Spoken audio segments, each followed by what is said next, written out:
Setibanya di Jakarta setelah dari Rengas Dengklok, Soekarno dan Hatta segera menuju ke rumah Laksamana Tadashi Maeda untuk merumuskan naskah proklamasi kemerdekaan.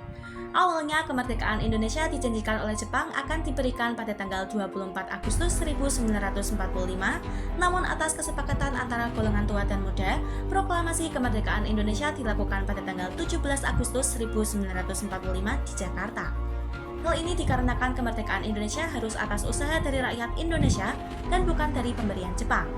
Lokasi perumusan naskah proklamasi kemerdekaan Indonesia dilakukan di kediaman Laksamana Tadashi Maeda karena keadaan sudah mendesak.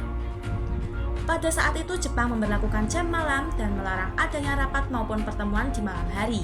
Ahmad Suberjo yang memiliki koneksi dengan Laksamana Tadashi Maeda kemudian meminta kesediaan Laksamana Tadashi Maeda supaya mengizinkan rumahnya digunakan untuk merumuskan naskah proklamasi kemerdekaan Indonesia.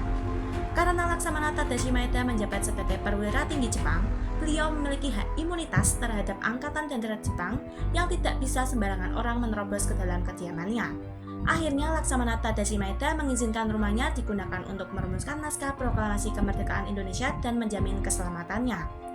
Perumusan naskah proklamasi dilakukan di ruang makan kediaman Laksamana Tadashi Maeda yang kini menjadi Museum Perumusan Naskah Proklamasi yang terletak di Jalan Imam Bonjol nomor 1 Menteng, Jakarta Pusat.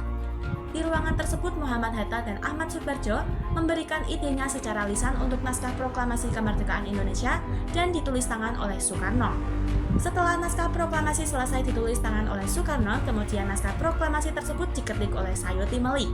Naskah yang diketik ulang oleh Sayuti Melik beberapa katanya diperbaiki lagi karena Sayuti Melik merupakan seorang jurnalis.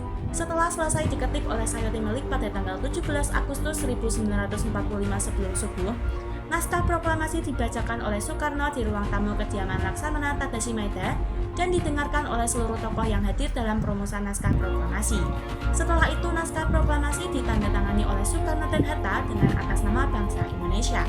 Awalnya naskah proklamasi diusulkan oleh Soekarno supaya ditandatangani oleh seluruh yang hadir dalam rapat perumusan naskah proklamasi seperti kemerdekaan Amerika. Tetapi atas usulan dari Soekarni, naskah proklamasi cukup ditandatangani oleh Soekarno dan Hatta atas nama bangsa Indonesia.